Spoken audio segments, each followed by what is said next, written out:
आपके विचारों का सबसे मजबूत और गांव पर असर डालने वाला केंद्र मैंने यह रखा है कि जिस तरह किसान फसल और पशु की रोज देखभाल करता है, उसी तरह बच्चे की पढ़ाई, मोबाइल और मानसिक विकास की भी रोज निगरानी करनी चाहिए। साथ ही परिवार के झगड़ों को कीचड़ में बदलने के बजाय बातचीत, मनोविज्ञान, इंटरनेट और एआई की सहायता से समाधान खोजने की बात रखी है।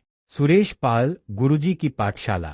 आज का अध्याय, किसान फसल देखता है, पशु देखता है, अब अपने बच्चे को भी देखो। मेरे गांव के किसान भाइयों, माताओं, बहनों, बुजुर्गों, नौजवानों और प्यारे बच्चों को सुरेश पाल गुरुजी का नमस्कार। आज मैं किसान से किसान की भाषा में बात करना चाहता हूँ। किसान अपने खेत को बिना देखे छोड़ देता है क्या? बीज डाला तो खेत देखा, पानी चाहिए तो पानी दिया, खाद चाहिए तो खाद डाली, खरपतवार निकली तो निराई गुड़ाई की, फसल में बीमारी आई तो दवा की, फसल कमजोर दिखाई दी तो किसान तुरंत सोचने लगा कि कमी कहाँ है। पशु को भी किसान ऐसे ही देखता है। कितना चारा दिया, कितना पानी पिलाया, स्वास्थ्य कैसा है, दूध कम क्यों हो गया, पशु कमजोर क्यों दिखाई दे रहा है।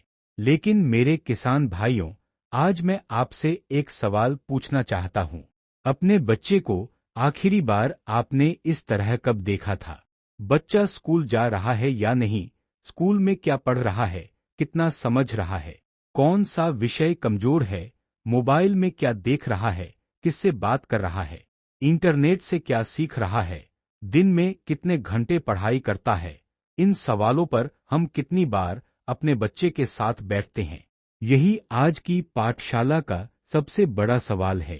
हम खेत की फसल को सूखने नहीं देते, पशु को भूखा नहीं रखते, लेकिन कई बार बच्चे को उसकी हालत पर छोड़ देते हैं। फिर जब बच्चा बड़ा होकर पढ़ाई में पीछे रह जाता है, नौकरी नहीं मिलती, गलत संगति में चला जाता है या मोबाइल का गुलाम बन जाता है, तो हम कहते हैं बच्चा बिगड़ गया।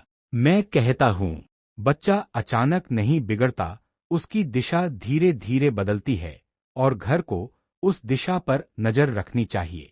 आज मोबाइल को दुश्मन मत समझिए। मोबाइल एक औजार है। उसी मोबाइल से बच्चा फालतू वीडियो भी देख सकता है और दुनिया का सबसे अच्छा विज्ञान भी सीख सकता है। उसी मोबाइल से वह घंटों रील देख सकता है और उसी मोबाइल से अंग्रेजी सीख सकता है। उसी मोबाइल से वह अफवाह सुन सकता है और उसी मोबाइल से किसी विश्वविद्यालय का व्याख्यान सुन सकता है। उसी मोबाइल से वह केवल मनोरंजन कर सकता है और उसी मोबाइल से खेती की नई तकनीक सीख सकता है। अब फैसला हमारे हाथ में है। मोबाइल बच्चे से मत छीनिए। मोबाइल को बच्चे की पाठशाला बनाइए। आज से घर में एक छोटा नियम बनाइए। बच्चा मोबाइल खोले तो माता पिता उससे पूछें, बेटा आज क्या सीखा? आज कोई नया वैज्ञानिक तथ्य बताओ। आज कोई अंग्रेजी शब्द बताओ।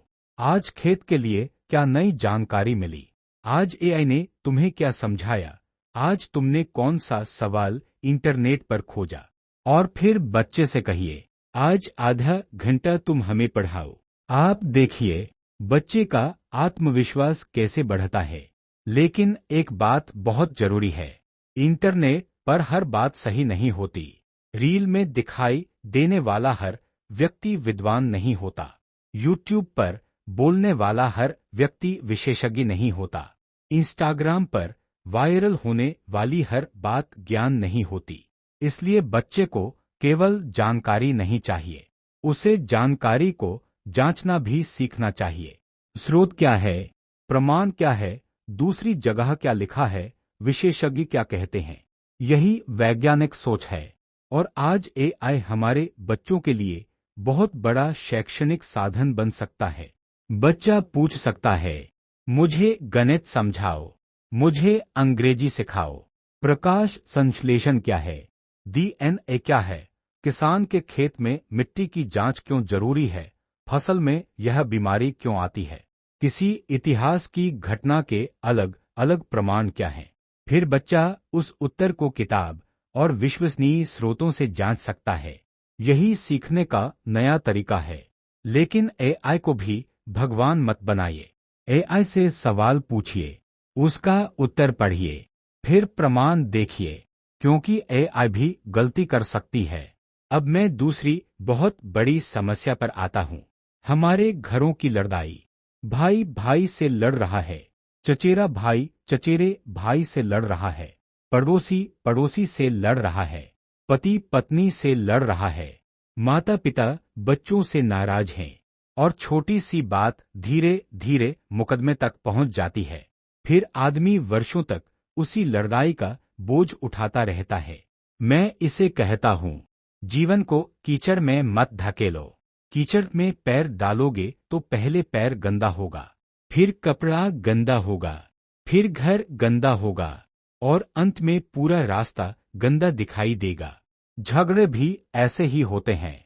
एक छोटी बात से शुरुआत होती है, फिर अहंकार आता है, फिर परिवार जुड़ता है, फिर पड़ोसी जुड़ते हैं, फिर रिश्तेदार जुड़ते हैं, फिर वकील जुड़ता है, फिर मुकदमा जुड़ता है, और आदमी की जिंदगी उसी में फंस जाती है। तो समाधान क्या है? आज हमारे हाथ में एक बहुत बड़ा साधन है, इंटरनेट, और दूसरा साधन है आर्टिफिशियल इंटेलिजेंस। मान लीजिए घर में पति पत्नी का विवाद हो गया। दोनों तुरंत फैसला सुनाने के बजाय पहले शांत हो जाए, फिर समस्या को लिखें। क्या हुआ है? किसने क्या कहा? किस बात से विवाद शुरू हुआ? किसकी अपेक्षा क्या थी? दोनों पक्ष अपनी बात अलग अलग लिखें, फिर एआई से पूछें, इस विवाद को मनोवैज्ञानिक दृष्टि से समझाइए। दोनों पक्षों की संभावित गलती बताइए। बिना किसी पक्ष का समर्थन किए समाधान के रास्ते बताइए। बातचीत कैसे शुरू करें? गुस्सा कैसे कम करें? समझौते का रास्ता क्या हो सकता है? लेकिन ध्यान रखिए, एआई न्यायालय नहीं है। एआई परिवार का अंतिम निर्णायक नहीं है। गंभीर कानूनी, हिंसा या संपत्ति के विवाद में योग्य वकील, परामर्शदाता या संबंधित विशेषज्ञ की सहायता लेनी चाहिए। एआई केवल सोचने और समस्या को व्यवस्थित समझने में मदद कर सकती है, और अगर समस्या बहुत जटिल हो जाए तो गांव के समझदार, निष्पक्ष और विद्वान लोगों से सलाह लीजिए। सुरेश पाल गुरुजी से भी पूछिए, लेकिन किसी की बात आंख बंद करके मत मानिए। बात सुनिए, तर्क देखिए, प्रमाण देखिए, फिर फैसला कीजिए। यही स्वतंत्र सोच है। मेरे किसान भाइयों, आपने सदियों से जमीन बचाई है, फसल बचाई है, पशु बचाए हैं, पर अब एक और जिम्मेदारी आपकी है, अपने बच्चों का भविष्य बचाइए। आज खेत में 1 बीघा जमीन की फसल खराब हो जाए तो किसान को कितना दुख होता है। लेकिन सोचिए, अगर आपका बच्चा 10 साल मोबाइल पर फालतू चीजें देखता रहा और पढ़ाई में पीछे रह गया तो उसका नुकसान कितना बड़ा होगा। इसलिए आज से बच्चे की पढ़ाई भी खेती की तरह कीजिए। रोज देखिए, रोज पानी दीजिए, रोज खाद दीजिए, रोज निराई गुड़ाई कीजिए। और यहाँ पानी का मतलब है समय, खाद का मतलब है ज्ञान, बीज का मतलब है अच्छी शिक्षा, और खेत की रखवाली का मतलब है माता पिता की निगरानी और प्यार। फिर देखिए, आपके घर में कैसी फसल पैदा होती है। आपका बच्चा ही आपकी सबसे बड़ी फसल है। उसकी डिग्री आपकी फसल है, उसका ज्ञान आपकी फसल है, उसका चरित्र आपकी फसल है, उसकी वैज्ञानिक सोच आपकी फसल है, और उसका अच्छा इंसान बनना आपके पूरे परिवार की सबसे बड़ी कमाई है। इसलिए आज सुरेश पाल गुरुजी गांव वालों से केवल एक बात कहता है, अपने बच्चे को छोड़ मत दीजिए। उसके पास बैठिए, उसका मोबाइल देखिए, उसकी किताब देखिए, उससे बात कीजिए, उससे सवाल पूछिए, उसके सवाल सुनिए, उसके साथ इंटरनेट पर सीखिए, एआई से सीखिए, किताब से सीखिए, शिक्षक से सीखिए। और जब घर में झगड़ा हो तो आग में तेल डालने के बजाय समाधान खोजिए। चौंकिए, फसल को किसान बचाता है, पशु को किसान बचाता है, लेकिन आने वाली पीढ़ी को पूरा परिवार मिलकर बचाता है। यही आज की सुरेश पाल गुरुजी की पाठशाला है। यही आज का गांव का पाठ है। फसल भी देखो, पशु भी देखो,